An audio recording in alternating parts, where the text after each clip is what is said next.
जो बेरोजगार योग्य शिक्षक अभ्यर्थी हैं उनका बहाली हो। सरकार का कोई भी बयान और कोई भी हम लोगों के पक्ष में आज तक फैसला नहीं आया। और समाचार पत्रों में अलग भाषा, एक अभ्यर्थी क्या करे। सीटेट बीटेट जो काफ़ी दिनों से धरने पर बैठा करते थे वो उनके साथ अब स्टेट भी जुड़ गया, यानी बड़े भाई के छोटे भाई के साथ अब बड़े भाई का भी हाथ आ गया है। और देख सकते हैं एक तरफ सीटेट वाले हैं और एक तरफ स्टेट वाले हैं, तो इनसे बात करेंगे, जानेंगे कि अब जो जुड़ गए हैं तो कितना असर सरकार पे पड़ेगा, क्योंकि काफ़ी दिनों से सरकार पे कोई असर नहीं पड़ रहा है, तो अब लगता है कोई असर पड़ेगा। देखिए, पहले हम लोग जो आंदोलन होता था हम लोगों का, वो टुकड़ों में बट करके हम लोग करते थे। सीटेट वाले अलग करते थे, स्टेट वाले अलग करते थे। तब आपसी सुझाव और आपसी सहमति से ये निर्णय लिया गया कि हम सारे लोग जो हैं एक ही सरकार के पॉलिसी के मारे हुए हैं, तो क्यों ना हम एक साथ आकर के एक मंच पर आकर के इस सरकार के खिलाफ में अपना एक ही मांग रखें कि जल्द से जल्द जो है 7वां चरण का बहाली लाए और पहली से लेकर के 12वीं तक की जो बिहार में शिक्षकों का रिक्त पद है, उन रिक्त पदों पर जो बेरोजगार योग्य शिक्षक अभ्यर्थी हैं उनका बहाली हो। हम लोग 3 दिवसीय आंदोलन का आह्वान किए। आज हमारा तीसरा दिन है। तीसरे दिन तक हम लोग लगातार डटे हुए हैं।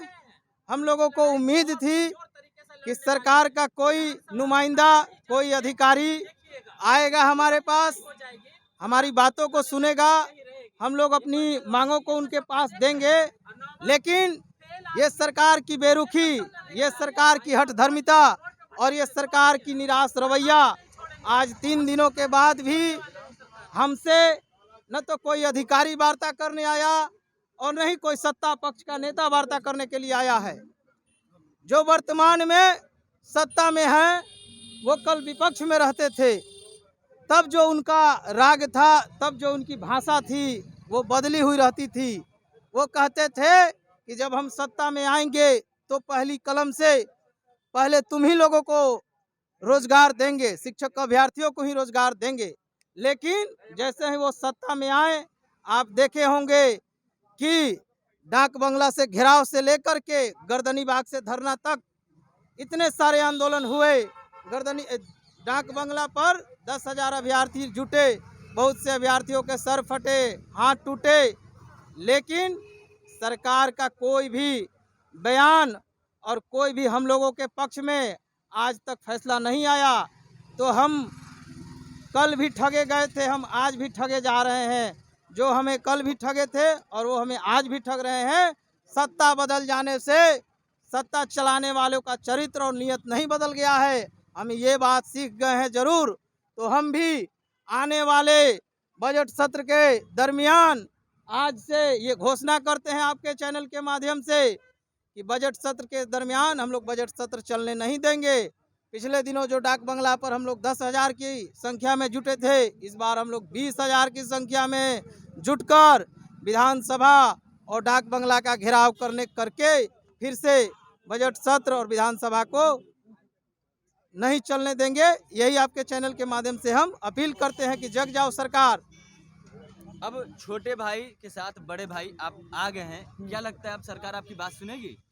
छोटे भाई के बड़े भाई के साथ आ गए कि चाचा भतीजा के साथ चले गए, हमें उनसे मतलब नहीं है। हमें बिहार की शिक्षा व्यवस्था से मतलब है। बिहार का शिक्षा व्यवस्था कैसे सुधरेगा इससे मतलब है। हम लोग शिक्षक अभ्यर्थी लगातार 4 सालों से इंतजार कर रहे हैं। 7वां चरण बहाली कब खुलेगा, नियमावली कब बनेगा, रोज रोज हम लोग को बरगलाया जाता है। शिक्षा मंत्री मधेपुरा जाकर बोलते हैं कि हम साइन करके आ गए हैं नियमावली पे, लेकिन जब हम लोग सचिवालय जाते हैं और सचिवालय में सचिव से बात करते हैं तो वो कहते हैं ऐसा कुछ है ही नहीं, यहाँ पे कुछ साइन नहीं किए हैं, झूठ मूठ के वो बोल दिए हैं। अब एक सचिवालय में सचिव का अलग भाषा, आप जाके मंत्री जी का अलग भाषा और समाचार पत्रों में अलग भाषा। एक अभ्यर्थी क्या करे, हम लोग क्या करें, लगातार इंतजार करते हैं। आप लोगों को क्यों बरगला रही है बार बार? इसलिए बरगला रही है क्योंकि अगर वो शिक्षक दे देंगे विद्यालय में ना, तो गरीब के बच्चे पढ़ लिख लेंगे, और पढ़ लिख लेंगे तो अपना अधिकार मांगना जान देंगे। फिर ये जाति धर्म की राजनीति उनका नहीं चलेगा बिहार में। वो जाति के आधार पर नहीं बांट पाएंगे, वो धर्म के आधार पर नहीं बांट पाएंगे।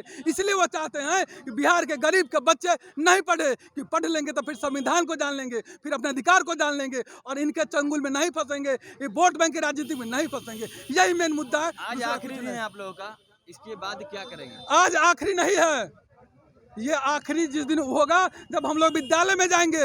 ऐसे हम लोग विधानसभा सत्र जो सामने 27 तारीख से चलने वाला है, उस समय हम लोग विधानसभा के गेट को ताला मारने का काम करेंगे, क्योंकि जब उसमें दारू के ऊपर चर्चा करने के लिए विधानसभा नहीं बना हुआ है, वहाँ पर जाति पे और धर्म पे चर्चा करने के लिए नहीं बना हुआ है। वो बना हुआ है बिहार के बच्चों के रोजगार के लिए, शिक्षा के लिए, आम आवाम के मुद्दों के लिए। वहाँ पे जाति धर्म पे चर्चा नहीं होने देंगे हम लोग।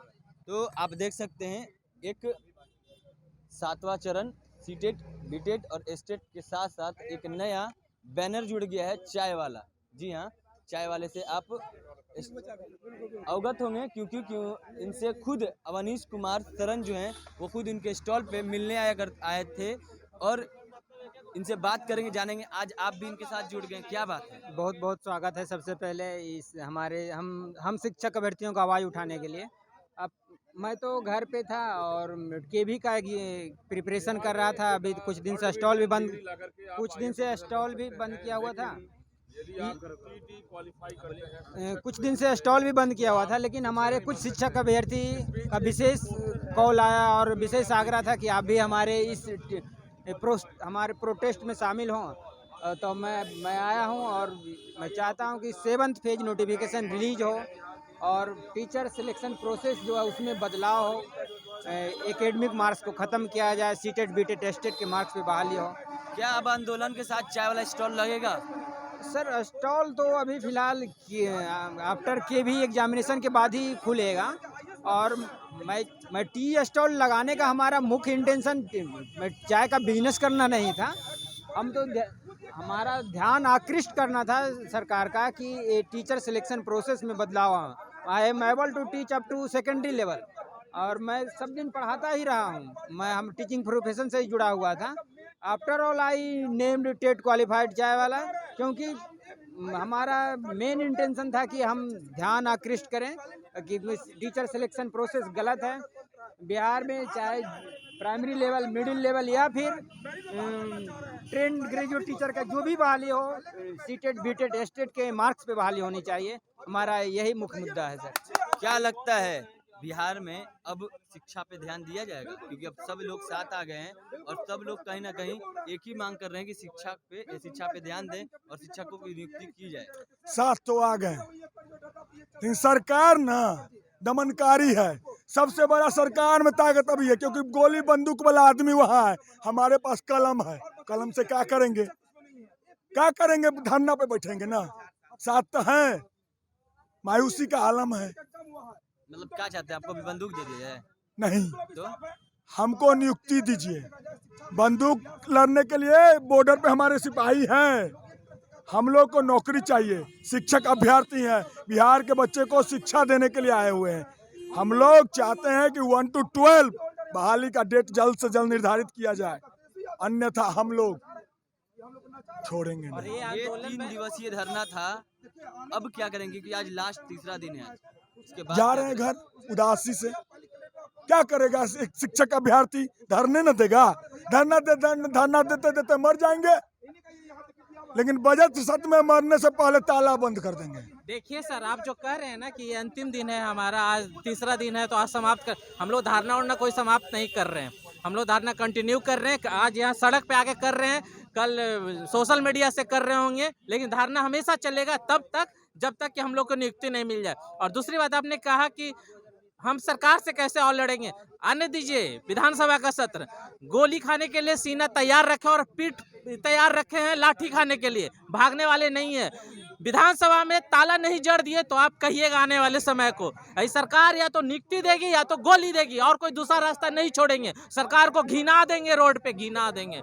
और वो जो पीएम बनने चले हैं ना, उनको पीएम का सपना तो खत्म ही है, क्योंकि जब युवक नवयुवक जब नवयुवक जो है रोड पे लाठी या गोली खाने के लिए तैयार है, उस राज्य का कोई कैंडिडेट पीएम बनने लायक तो नहीं होगा उसका सीएम।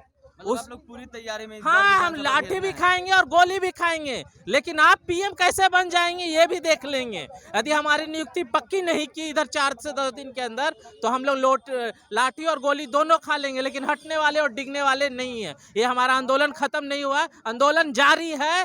कभी अभी रोड पे था, अब दिल में है, कल ट्विटर पे रहेंगे, फिर फेसबुक मीडिया, जहां से होगा सोशल मीडिया से हम आंदोलन तैयार ही रहेगा, आंदोलन हमेशा जारी रहेगा।